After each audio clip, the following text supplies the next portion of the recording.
From Ann Arbor, Michigan on the Genesis Communication Network and the World Wide Web, this is Veterans Radio. And now here's your host, Dale Throneberry.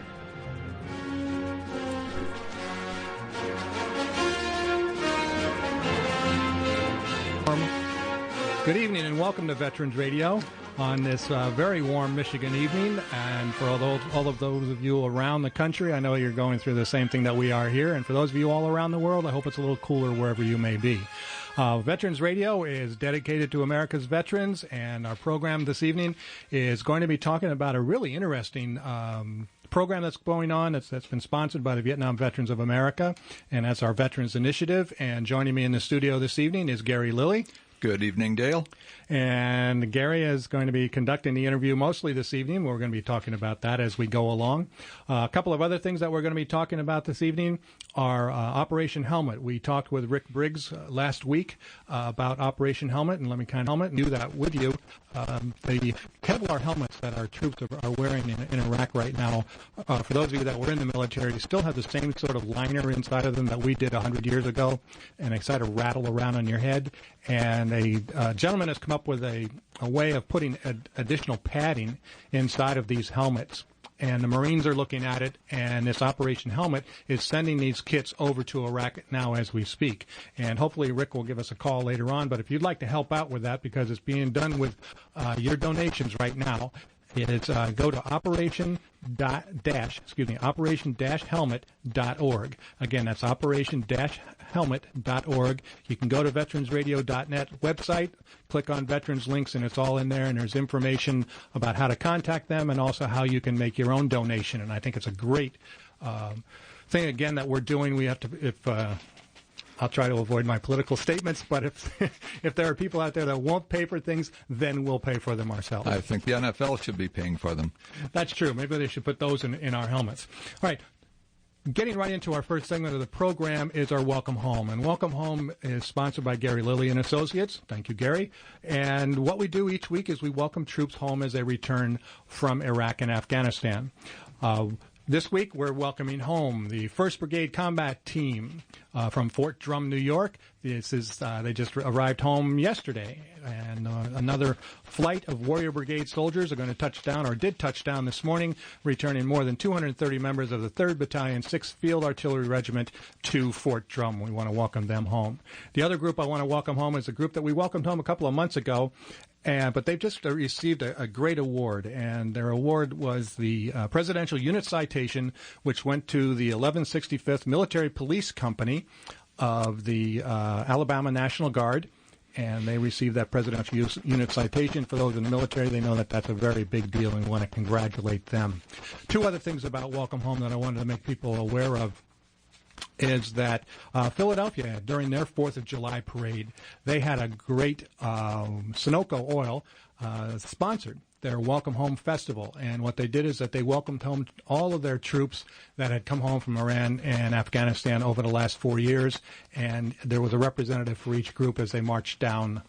I can't remember what the name of the main drag is in Philadelphia. Broad Street, I believe it is. Couldn't tell you. I was there many, many years ago. Don't remember. I do know that on the 4th of July, it was probably as hot in Philadelphia as it was in Washington, which was meltdown. And another Veterans Radio congratulation goes out to the Dallas-Fort Worth International Airport. And they have a Welcome Home, a Hero Today program that's going on there. And every day, approximately 100 soldiers come through what's called DFW Airport on their way home for 2 weeks of R&R. And they have a special program. They welcome them. They give them coupons for food, and they've got a place where they can stay and get cool. It's sort of like an old USO type of program. And I just wanted to give a Veterans Radio congratulations to Dallas-Fort Worth International Airport. And isn't Starbucks coffee part of that? Yep, Starbucks gives them coupons, and also I think that they provide some of the funding here. There's a great, if you get the opportunity, you can go to their website, which is DFW Airport. That's dfwairport.com, and look under Heroes. And there's a great program there where they're looking for donations, too. So on behalf of all of those troops, we want to say welcome home. Ann Arbor's talk and information station. Talk Radio 1600, WAAM, Ann Arbor. In 1966, Gary Lilly put in 82-hour work weeks as a Navy Seabee in Vietnam, and that was after his unit was given Sunday afternoons off. While he no longer helps build airfields and fire bases, Gary is no stranger to 12 or even 14-hour workdays. That's the type of commitment you receive when you let Gary Lilly and Associates handle your real estate matters. Hard work, professionalism, and creative marketing, which is a secret to the success of any business. Now, Gary Lilly is proud to be a part of Veterans Radio, which will air at 7 p.m. every Sunday evening right here on Talk Radio 1600 WAAM. There are over 400,000 veterans living in the WAAM coverage area.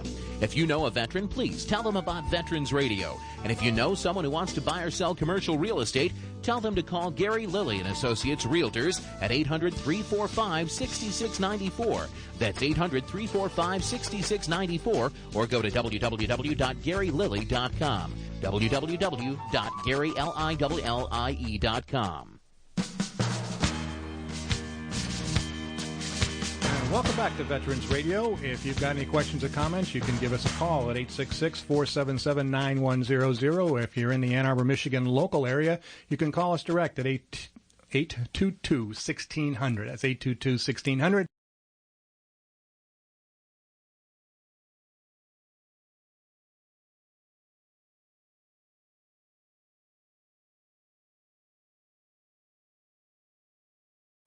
The Veterans Initiative is a program that was started by Vietnam Veterans of America, which is a warrior-to-warrior movement. And it's our guys going over and meeting with the former enemy, and we're trying to help them solve their MIA problems, and they are with no strings attached, and the hopes that that would open up channels of communication. There was a lot of skepticism from veterans in the beginning. And when we finally started seeing results, and now DPMO, what does DPMO stand for again? It's the Defense Prisoner of War Missing Personnel Office. That's the military organization that looks for our MIAs. Mm-hmm. They have come to Veterans Initiative, to Vietnam Veterans of America, and asked them to make contact with Ukraine veterans. And so, it was the former Soviets led the anti-missile, anti-aircraft defenses against us guys.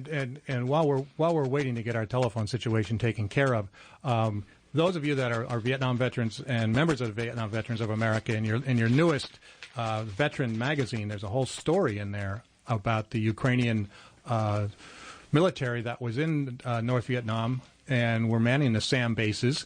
Of course, they weren't there, as far as anybody else, told us. Just like we weren't in Cambodia. I don't know anybody that was there either.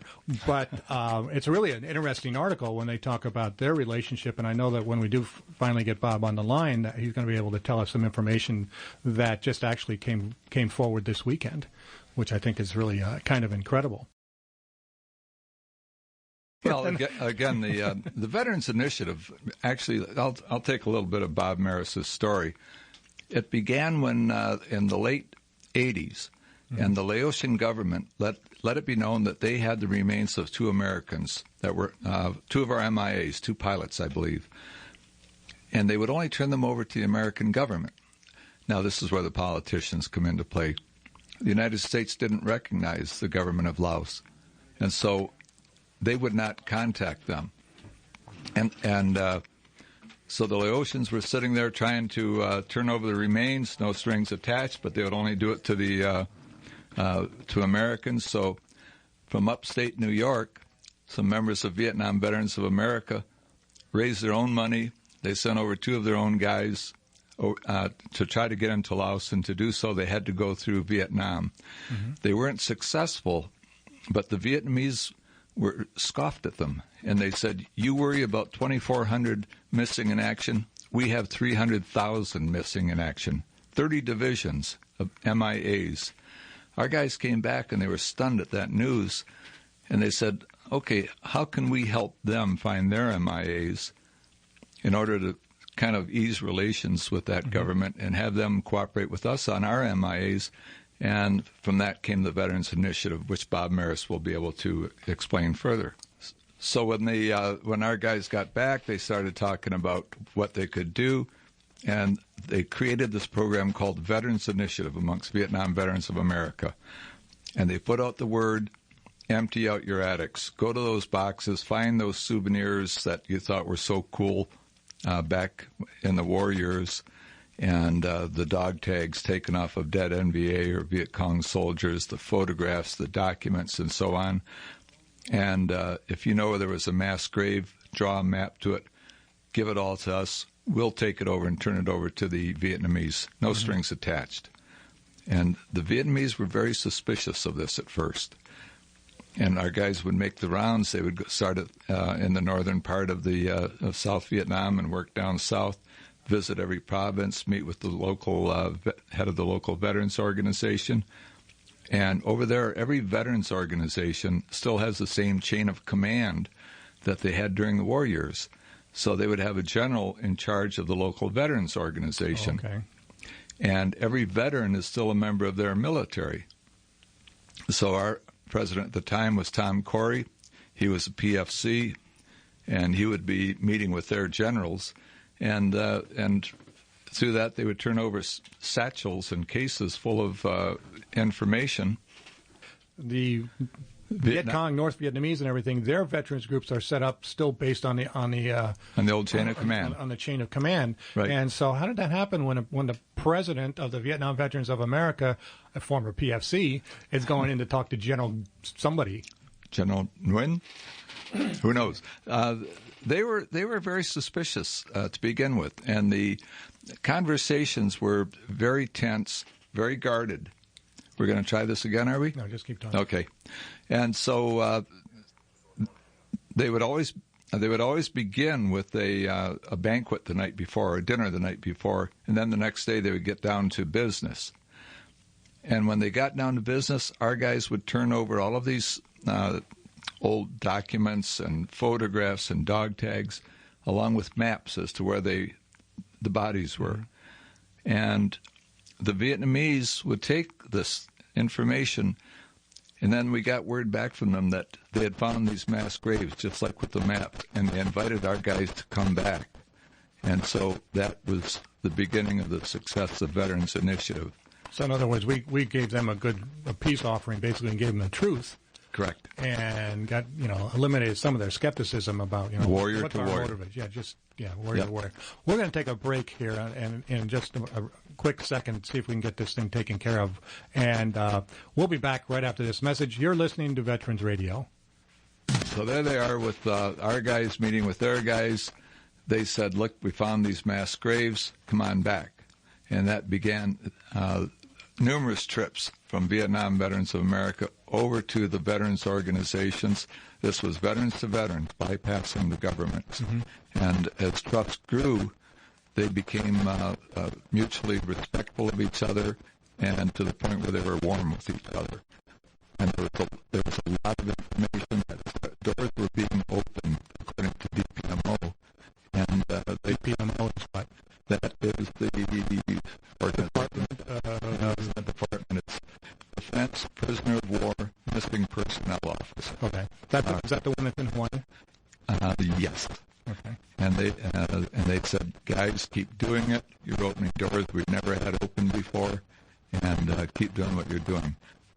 Recently, DPMO contacted VBA and asked if we would send a group over to the Ukraine, where there's some incredible information, because that's where the Ukrainians have the Ukrainian veterans of the Vietnam War, equivalent of America's Vietnam Veterans of America.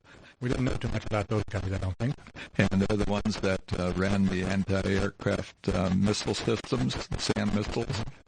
They also did some interrogating, and they have tremendous... Okay, I think I can hear somebody.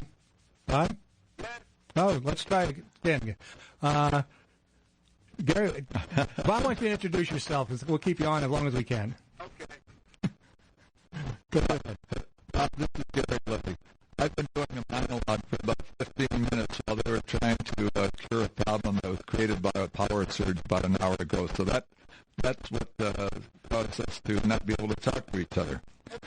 I told the listening audience ad nauseum almost about the background of Veterans Initiative, and I'd like you to pick it up if you would. But first, Bob, you're with Vietnam Veterans of America. Yes. What did you do in the military? What years? I was in the Marine Corps from 1965 to 1971, and I was in Vietnam 1966, 1967 with the 1st Battalion, 9th Marines. Really? I was there in 66. I was surrounded by Marines. Where were you? I did an operation in the Delta called Duck House 5, then we went up to Phu Bai, and then we went to Hue, and then to Con Tien, Bio Linh, Dong Ha, Camp Carroll. See, I had to work for a living. I was a CB, and you guys got to go out and interact with the locals. Let's start with the Vietnam trips. I told the listening audience about Veterans Initiative and how it worked and what the setup was. When you made your first trip, what was the reaction of the Vietnamese? And you're dealing veteran to veteran. You're not dealing with the government. Is that right? It's a mixture now that we do. We start out always in Hanoi, and we meet with the what's called VNOSMP, the Vietnam Office on Seeking Missing Persons, and then we give them information on their missing, and then we meet right after that with the MOD, which is the Ministry of Defense, which is now the actual military, and we give them the information that we bring back on their missing of any mass grave sites or any information we have of their casualties that were lost during the war. And in the initial setup, what I was telling the listening audience is that they have 300,000 MIAs. That's what they keep telling us. They're about 300,000. Today, we've been able to give them information on about 10,000 of their missing. And their reaction to that is? That's sort of amazing. When we did it last September, they took us to one of the grave sites we had given them information on outside of Camp Carroll, and they had a mass grave of 60 NVA. They were able to return the remains and had them repatriated to their veteran cemeteries. Are they able to identify the unit or any of the remains from those mass graves? By the insignia that they've got on their uniforms, if any clothing, but they don't have the technology that we have when we send our guys that are repatriated to the Central Identification Laboratory in Hawaii. They don't do the same testing that we do as far as mitochondria. But once it has remains, they take them and bury them in a grave at one of their Vietnamese cemeteries. And so over the course of how many years has the Veterans Initiative been in existence? It started in 1993 when a congressional delegation went back with Senator Kerry, Senator John McCain, and then Congressman Pete Peterson, and they wanted to talk to Vietnamese to see if there was a way of getting the talks back on track and trying to find information on their missing and our missing. And this is what the outcome was. It became the Veterans Initiative. So in 1994, the first delegation made its initial trip to Vietnam. What has this done for our guys? The guys that are turning over the maps, the dog tags, the photographs, the documents, what has it done for them? I think for a lot of guys, it's given them that sense of finding a piece of the puzzle that's been missing. Like they've held on to it for 30 years, and it's time to let that go and let the families of the Vietnamese have their piece, that they need to know that their loved one is at rest and they've come home. You know, during a war, you have a whole different attitude when you pick up stuff like this, and over the years, it becomes a different feeling to it. And so a lot of this stuff was just put into a box and put in the garage or put in the attic. Is that not correct? That's correct. You're right on target. And so these guys get a feeling of peace by turning it into Vietnam Veterans of America and knowing that it's helping somebody on the other side, some mother or father or brother or sister, and even children. Yep. So give us an example of something that's happened while you were there. You've got these little videos and cameos in your mind. What is something that has stood out in one of your trips to you personally? Me personally was when we were there when 9/11 occurred, and we went into our hotel, and I said to my roommate, I said, "Oh, look, on the TV there's a movie of New York City on." And I went, "Wait a minute, there's no movie channels here in Vietnam. We've got a problem." It was a couple minutes later that the then Vice President of the country, Madam Bin, called us, who was one of the original signers of the Paris Peace Accord, and said, "Do not hesitate to ask for anything you need. This country's at your disposal." And then a few minutes after that, we were outside the hotel, and people on the street walking up to us, hugging us, kissing us, trying to give us money to take back to America. And it was just such an overwhelming feeling that 30 years ago, here I am trying to destroy these people. Now here they are coming to my rescue, not even knowing anything about me. I'm getting chills listening to that, Bob. That's an amazing story. I'd like to just pipe in with that. I had an example similar to that when I was in the parade in Washington 2 weeks ago. A group in front of us was Vietnamese Americans, and before we started marching in the parade, they all came over and gave us hugs and everything and thanked us so much for what we had done for them. And I think the whole thing is amazing. Once you get past the idea of politics, it's just person to person or warrior to warrior or whatever it happens to be, but it's very humane. It's all about people. It is. Once you go over there now, I tell the veterans, if you have the opportunity to go back, you'll see the true beauty of the country. And once they find out that you're an American warrior and you were there during the war, they can't do enough for you. They just want to hug you. They want to shake your hand. They just want to go out of their way to do everything they possibly can for you. I'm going back in the spring. I can't wait. I used to say, under any other circumstances, what a beautiful country. We're going to break? We're going to go to break a little bit early, and we'll be right back and continuing our story on the Veterans Initiative. If you have any questions, give us a call at 822-1600 or 866-477-9100. You're listening to Veterans Radio. The Medal of Honor is the highest award for valor in combat given a member of the Armed Forces of the United States. There have been over 3,400 recipients of the nation's highest award. This is one of them. Captain Hiram Beers led his men up cliffs, routing the enemy. Details after this.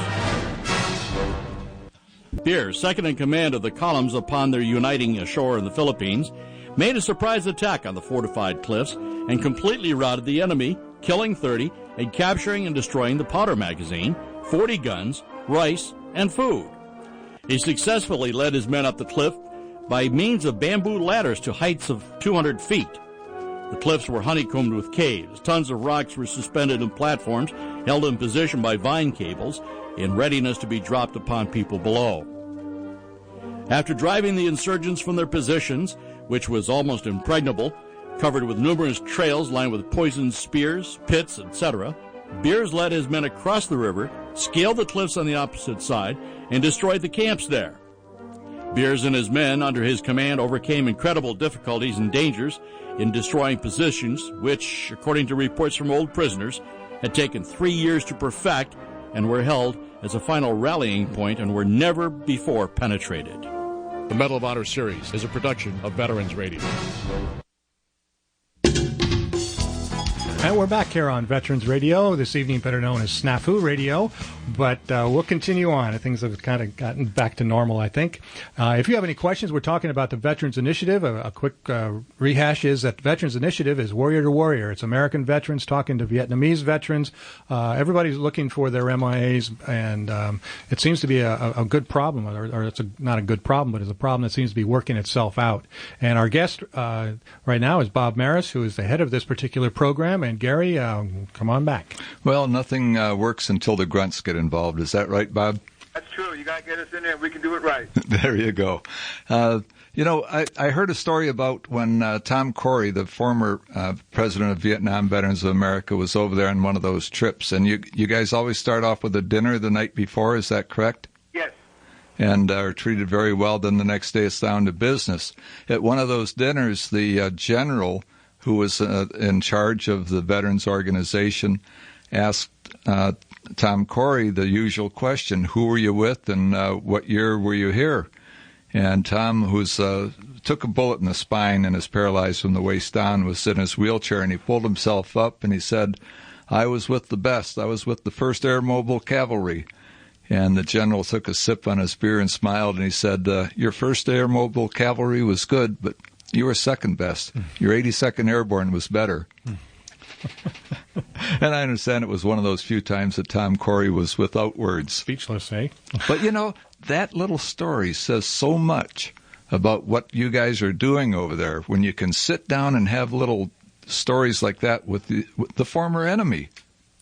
That's an amazing story to me. That tells me a lot. I guess it's something that's kind of hard for the senses to get used to. Who would have thought 40 years? Well, it was 40 years ago for me. 40 years ago for you too, right, Bob? Yeah, 40 years ago. And I was at Chu Lai. Okay. You guys have made a lot of trips over to Vietnam. The doors have been open. The communications have been open. DPMO says keep it up. And then recently, like last year, DPMO came to you and made a request about the Ukraines. Can you tell us about that? So what happened is that DPMO had found about the success we were having in Vietnam. And they had been working with the Ukrainians, but not with any great success. And they said, do you think possibly that you could go to the Ukraine and meet with their Vietnam veterans and see if they would be able to be willing to cooperate with you like the Vietnamese have? And I said, we're willing to give it a shot if it means the answers on anything that we can get, absolutely. So you put together a team that went over there. And how are these trips paid for? We have a small budget with the Veterans Initiative, but for the most part, we wind up trying to solicit outside funds so we can have extra money, like for the Ukraine. If we have to go something that comes up like that, it draws off my budget for my Vietnam trip, so I have to wind up somehow taking from Peter to pay Paul, but it comes out well worth it. Have you had corporate sponsors? We've been trying, but we haven't had any success yet. So we're out there still beating the bush, and I take $1 here, $1 there. Anybody wants to give a donation, I'm wide open to it because it gets us back and gets us to get the information that we need to bring closure to the families that need closure. As long as we're on that subject, how would they contact you, Bob? They can contact us through the our 800 number. It's 800-882-1316. And we'll put that on our website later. Or they can go to VVA.org. Or they can go to VVA.org. They get into our website on the Veterans Initiative, and they can just go right to there, and they'll give them all the overview of what we're doing and what we're about. Just so people know that this is not luxury trips. Oh, no. Some of the people are paying for their own trips. Is that not correct? Yes, we've had a couple people that have reached in their pocket, and it's been team members that have had to put a little extra money out because we didn't have enough funds to keep things rolling. But the people that have gone have had that desire and have said, hey, I'm a team member, and we'll do what we got to do to make sure that we're able to bring answers to the families that need the answers. Oh, by the way, I want to step back away from the Ukraine for a moment. And what was the big battle where we had 11 MIAs and they were recently recovered? Was that last year, Cam? That was the Battle of Cam Duck. It was we had gone to the Vietnamese, started in Hanoi, because there was a Canadian mining company wanted to come in and do strip mining there because the minerals right there are very, very lucrative. We said, please do not allow that to happen, that the guys from JPAC and from Silhai want to go in and get the remains off of the Battle of Cam Duck. I said, if you allow them to go in, we will lose our brother veterans, and we know that the remains of the your veterans there. Please allow us to go in. As we worked right to that area of Tay Ninh province, we spoke to the People's Committee, we spoke to the military, and then in January this year, when they had their tech talks, they told them, go for it, you can get in there. And then June 30th of this year, out of the 7 sets of remains that were on the mountain, we were able to recover 5. And the one anthropologist out of Hawaii knows where the other 2 sets of remains are and has asked us to go back and ask the Vietnamese to allow us to go in and do one small site to get the other 2 sets out. And that'll be a complete recovery of the remains off that mountain.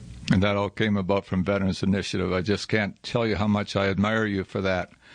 Going back to the Ukraine now, you guys met with the Ukrainians. These are guys that were teaching the Vietnamese how to fire the SAM missiles. They were in there firing the SAM missiles themselves. They shot down a lot of our planes, right? Yes. And when this came about, you first met with them, they were a little standoffish, were they? Not too much, because we put the politics aside and said to them, like we do to the Vietnamese, that I can't leave one of my brothers on the battlefield. You would not leave one of your brothers on the battlefield. And they kind of looked and sat back a little bit, and we're like, you're right. And then the one colonel opened up his briefcase, handed over his memoirs of a book he's writing of all his time in Vietnam, and he handed us a picture of a downed aircraft. I turned it over to the gentleman from DPMO, and he just looked at it and said, oh, my God, we've been trying to get this stuff for a couple of years, and you were able to get it for us. What else were you able to get from the Ukrainians? We now, at our conference here in Arizona, they gave us a list by date, by coordinates, and complete details of 206 aircraft shot down, and whether the person was a captured pilot or if the individual was a KIA when the plane went down. Is this new information confirmed? It's brought over with them, and DPMO doesn't even have it yet. We were the first to get it. Really? So this thing is opening up. It's almost like it's snowballing, right? Yes, because now the Ukrainians have taken our Veterans Initiative program and have tried to start a Veterans Initiative program in Ukraine, asking their veterans to look for their casualties from World War II and from Vietnam. So it's just blossoming into something that's tremendously going to be a great asset to all of us. Who is the person that we can thank for all of this? What individual within VVA? Who gets credit? I think everybody in VVA gets credit. There's no one individual. It's always been a team effort. It's just been people have saw what we're doing and have gotten involved. So it's been everybody working to make this become a most viable program we have out there. And so you had the Ukrainians there in Tucson, Arizona for the VBA Leadership Conference. Who paid for that? We were able to get a outside grant from the Buckeye Foundation in Ohio. One of our members, one of my members on the committee, went to his people out there in Ohio and said, this is what we're trying to do. And he put in for a grant, and they gave us a grant to bring these individuals over. How did it go over? You were there. I'd love to have been there. What happened? We probably had the largest number of people show up for our conference yesterday morning. I think there was 131 people come in. We had Patty and Colonel Earl Hopper, whose son was a F-4 pilot, shot down. They were in there. They turned to the Ukrainians and said, it's time to put the past in the past and work to the future and work for the betterment of finding our veterans that are missing. And I want to thank you personally. And then there was a girl there whose father is still listed as Dixie Homestead. Her dad was a naval aviator, shot down over North Vietnam. And she thanked them for their trying to help us and assist us in finding remains. Bob, I'm going to bring up something that you keep hearing rumors about and talk about, that some of our pilots or backseaters, the electronic guys, were shipped over to the Soviet Union. And we're going to be taking a break, but when we come back from that break, that's going to be the question. I'd like you to talk about that, okay? Okay. Right. You are listening to Veterans Radio. Ann Arbor's talk and information station. Talk Radio 1600 WAAM Ann Arbor. And we're back on Veterans Radio. We're discussing the Veterans Initiative with Gary Lilly and Bob Maris from the VVA, Vietnam Veterans of America's Veterans Initiative. And Gary, when we went to break, your question was about the idea that the Soviet Union, former Soviet Union, now Russia, had some knowledge of American POWs, correct? Well, the rumor has always been, and some of our intelligence says, that some of our people were shipped to the Soviet Union for debriefing. Bob, have you heard anything about that? That was one of the questions that was asked of the Ukrainians yesterday, and they could not answer for certainty whether that had happened. They said it is a possibility, and they're doing further research for us, and we are doing further research into it to see if this actually did transpire. Okay.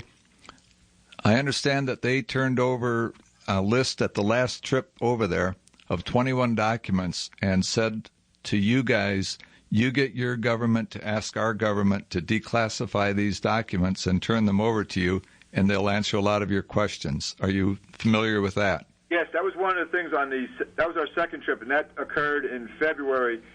And they asked us to see about getting these 21 documents. And our recent trip in May, we were able to get the 21 documents and give them the DPMO so they could be declassified. It's their documents, right? Their documents out of their archives. And our people have to declassify them? Yes. Okay. So far, that sounds normal. What do you think might be in there? Do you have any sort of a hint? I wish I could, but unfortunately they didn't tell us. They just said, could you ask for these documents? We went into the meetings, asked for the documents, and they said, okay. And then once we left, they allowed the DPMO guys a week in their archives to get into the stuff they needed to get into. So they were never in your hands. They went to the deep part were never in our hands, no. Okay. I was going to say, gee, there's copy machines. And, go ahead. He wished. Oh, okay. Okay. Our guys, one of the things, I belong to a number of veterans organizations, and I'm not taking away from any of them, but Vietnam Veterans of America seems to be it's the smallest of the major organizations, but it has the most dedicated people I've ever seen and some of the greatest experts on whatever the subject is. Can you confirm that, Bob? I mean, when it comes to POW-MIAs, we've got guys that are Mike Nash, who was from Michigan, was telling me about an MIA case he was working on. At the time of his death, he died on Christmas Eve, sitting at his computer working on MIA stuff. And this guy was an amazing wealth of information. And everywhere you turn in VBA, there's the people with this amazing wealth of information. Yeah. You're right, Gary. Mike was an incredible individual, and he died doing what he felt he had to be doing, and was just a really walking encyclopedia on that information. In fact, I don't know if it was the day before Christmas. I think it was the day before his 50th birthday. I had him mixed up with another friend of mine. At any rate. I have a quick question, Bob. Could you tell me probably one of you, kind of a story of your most interesting find that you've had as part of this initiative? We were on one of the trips, and we hand out brochures. We now have them in Vietnamese, and the Vietnamese farmer walked up to the guys, which was the former South JPAC, to the Joint Task Force and said, "Is this brochure a reality?" And they said, "Yeah, it is." He said, "Well, I know where there's a American pilot that I buried." And they were like, "You did what?" He said, "The fellow had crashed. He crawled from the crash site, made it to my backyard, and he died." He said, "Out of respect, I buried him." And they sent a team out immediately, and they said, "If you go here, dig down about 3 feet, you're going to hit some corrugated tin, pull that back, he'll be there." They went out there, went to the site the guy said to, they did exactly what he said, and there was an American pilot in his flight suit, his helmet, dog tags, ID card, everything. That is amazing. That kind of goes along with the story of another guest that we had on called An Ocean Away, where a North Vietnamese got a hold of, I don't know if it was you or another organization, and said that he knew where a body was up in I Corps. And the family went over after they had discovered just bits of bones and things, and the family went over to see where they had found him. So this whole thing is affecting not only us as veterans, but it's our family. And as you mentioned earlier, Gary, it's the mothers, the fathers, the sisters, the brothers, the children that have not seen or heard anything about their fathers in so many years. Colonel Hopper is well known. He's a guy that retired from the Air Force. He was a colonel, retired, and dedicated the rest of his life to trying to find his son, his missing son. Bob, have you heard anything? You mentioned that Colonel Hopper was there to thank the Ukrainians personally. How's he doing? His health is starting to fail. He's in a wheelchair right now, but his wife Patty's still going strong as ever. They're some of the real icons of the MIA movement. We've got about 2 minutes, Bob. Is there anything that you would like to say on your own that we haven't covered, that we haven't asked you? I would just like to say that if any of my brothers and sisters are out there and you've got information on missing Vietnamese, a ball cap, an ID card, a family photo, a map where you know where somebody's buried, please get it to us. It makes all the difference in the world. Especially the maps, right, for the mass graves or any small graves. Anything, if we call anything at all that will help us, that we can bring back information to the Vietnamese. It's a reciprocatory type thing. We give, they give, and you know that we've built this relationship over the last 13 years now that we are sincere and honest in trying to find ours, and very sincere and honest in trying to find theirs. How would they get that information to you, Bob? Again, they can send it to our website, or they can mail it to the Vietnam Veterans of America at 8605 Cameron Road in Silver Spring, Maryland, Suite 400. CAMBRON, Cameron Street. I'm sorry, Cameron Street in Silver Spring, Maryland. And it'll get right to our committee, and it'll be gone over, and then we'll process it, and on one of our future trips, we'll bring it back. Okay, I was just thinking of an experience that I had in 3 Corps near a place called Bearcat, where there was an assault, and they buried him with a bulldozer. And I'm wondering if they found that yet. I'll have to get a hold of my maps and see if I can find it again. Yeah, it's just incredibly full of moral history, and it's just incredible. Something like a find like that just really shows the Vietnamese the sincerity of the American veterans. Okay, Bob, thank you so much. We appreciate having you here on Veterans Radio. This show will be archived, so you can send your friends to veteransradio.net, and the show will be up in a few days, okay? Bob, thanks again. Have a safe trip back to New Jersey. New Jersey, right? Yes. Stop by Schrader Yacht Sales. That's right. Point Pleasant, New Jersey. Thanks very much, Bob. Great story. Just a great story. I mean, the Vietnam Veterans of America, their logo or their motto is never again will one generation of veterans abandon another. And they live by... They do. They do. We do. We do, yes. You're listening to Veterans Radio. We'll be right back. Ann Arbor's talk and information station. Talk Radio 1600 WAAM Ann Arbor. And we're back on Veterans Radio, and Gary, I continue to think about the incidents that I was involved in, and I know that so many other people were involved in, where there were attacks here and attacks there, and they're just mass graves were done because quote, the enemy of the North Vietnamese or the Viet Cong, whatever, couldn't drag all their people, which they normally did, just like we do. Sure. And I was just thinking about that. I can picture the whole thing. I can see them because some general wanted to see them all, and they dug them up again the next day and put them back in.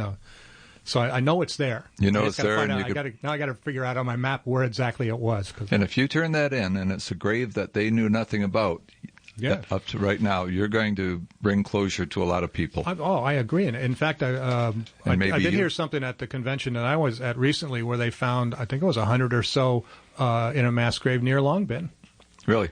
Well, that's what it's all about. It's our guys working with their guys, no strings attached. And boy, does it do wonders for opening up the communications. I think so, too. And speaking of veterans helping veterans, hopefully, I've got Rick Briggs on the phone. Are you there, Rick? Sure am, Dale. How are you this evening? Oh, just fine. Just fine. It looks like we're going to survive. But we're talking about veterans helping veterans, and Rick is a retired major in the Air Force, and you've got a program going, and I want you to tell people a little bit about Operation Helmet again, if you could. Sure, I'd be happy to. In fact, I just got back from briefing the 144th MP Company up in Owasso at the Family Readiness Group meeting. They're leaving here in about a week and a half for Iraq, and we're equipping them. We have 135 ballistic lining unit upgrade kits on the way right now, and we need about 50 more just for that one unit. Mm-hmm. And of course, our objective is to get these helmet upgrades. What they're designed to do is help prevent internal head injury from the trauma.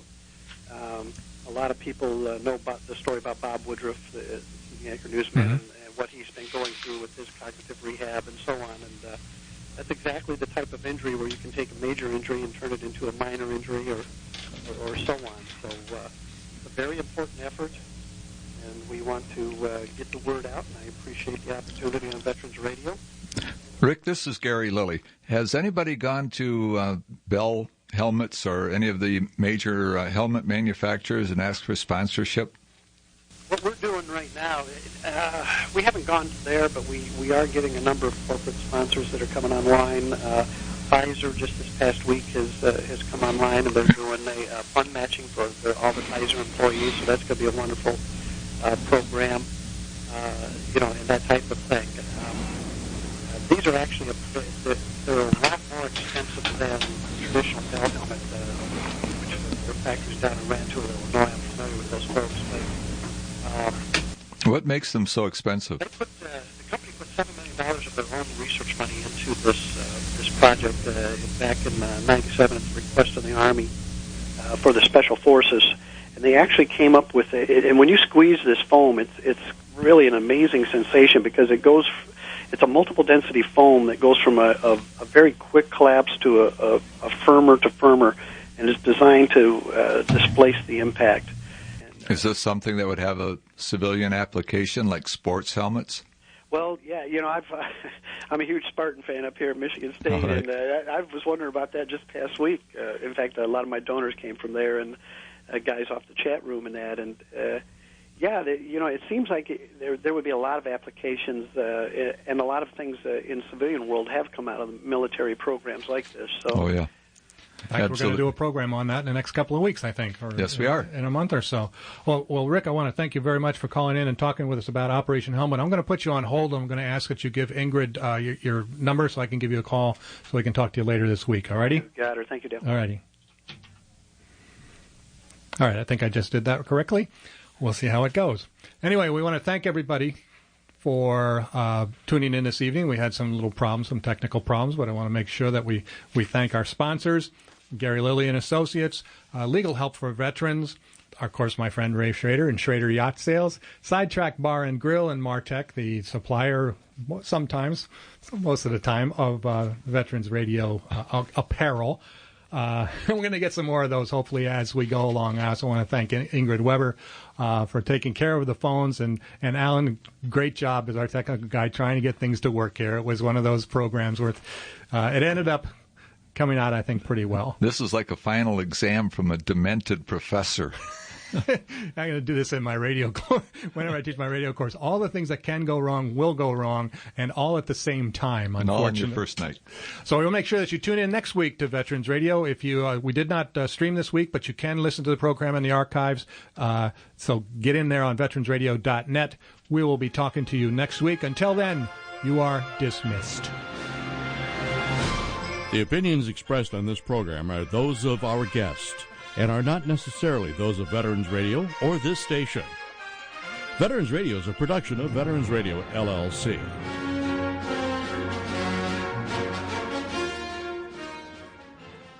The Harvest Moon Cafe of Ypsilanti is